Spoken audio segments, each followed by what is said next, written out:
Is USC ready for the Big Ten? Is the Big Ten ready for USC? Welcome to the Voice of College Football. We break down the game we all love each and every day with you. Best discussion, debate, and analysis. Lock it in. All right, of course, USC joined the Big Ten in 2024. We will look at past results. We will project forward to see how the Trojans will compete for Big Ten championships and college football playoff appearances. Well, USC has not fared well against the Big Ten recently under Clay Helton, losing to Iowa in the 2019 Holiday Bowl by 3 or 4 scores there. You see 49-24, the loss in the Cotton Bowl to Ohio State.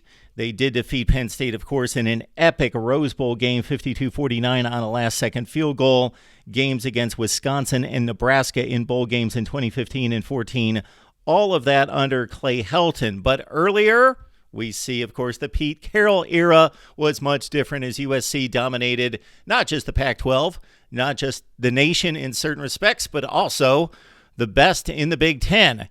Pete Carroll, his teams went 9-0 against the Big Ten, 5-0 in the Rose Bowl. You look at 2009, 2008 against Ohio State. Matt Barkley taking the Trojans down the field in the final minute to defeat the Buckeyes in Columbus in 2009.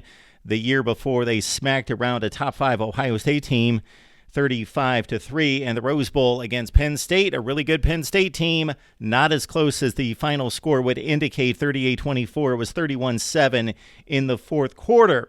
There you see games against Nebraska, home and home. That Illinois team should not have been in the Rose Bowl. They were the 3rd or 4th best team in the Big Ten. So you see earlier Rose Bowl efforts against good Michigan teams in 2003 and 2006, both 2-touchdown wins for the Trojans. They defeated a co-champion in Iowa, 38-17 in 2002, and a win over the Nittany Lions, 29-5 to start out the decade of the 2000s. All told, USC 14-3 against the Big Ten. Those 3 losses coming in the last 4 outings, but they went on quite a run against the conference there you see before that. If we argued just sheer best talent of all time across a roster year to year going through the decades of college football, USC would be difficult to beat. They rank as the number 1 school in regards to NFL draft choices. They rank in the top 3 in regards to first-round draft selections, and of course that held true during the Pete Carroll era, in which he brought in number 1 classes, top 3 classes, year after year after year after year. Even if we look at the last 5 classes, Clay Helton even brought in top 5 classes. I don't know what happened this particular year with the 68th recruiting class in the country.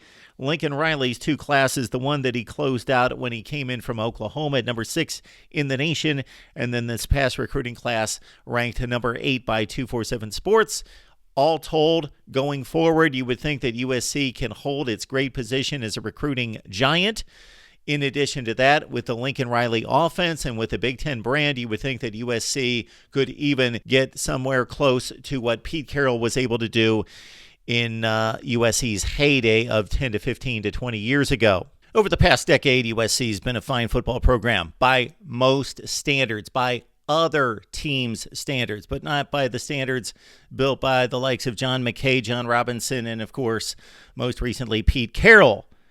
81-44, that's winning about 65% of its games, 60-24 in conference. That means USC played better in conference than it did non-conference, in which it went 21-20, losing a lot of games to Notre Dame, losing a lot of bowl games, many of those, as we just saw, against the Big Ten in recent years. So how does that project forward? Well, we've got Lincoln Riley in play. He's coming off an 11-win season, took a team that was 4-8, upgraded them significantly, both especially on the offensive side of the ball. Of course, they've got work to do on the defensive side of the ball. We've got NIL in play. We've got transfer portal in play. We've got some components to college football that we didn't see in earlier decades. And how will that suit USC? Well, you would think that USC, along with the Big Ten's brand and power put together, would serve the Trojans extremely well.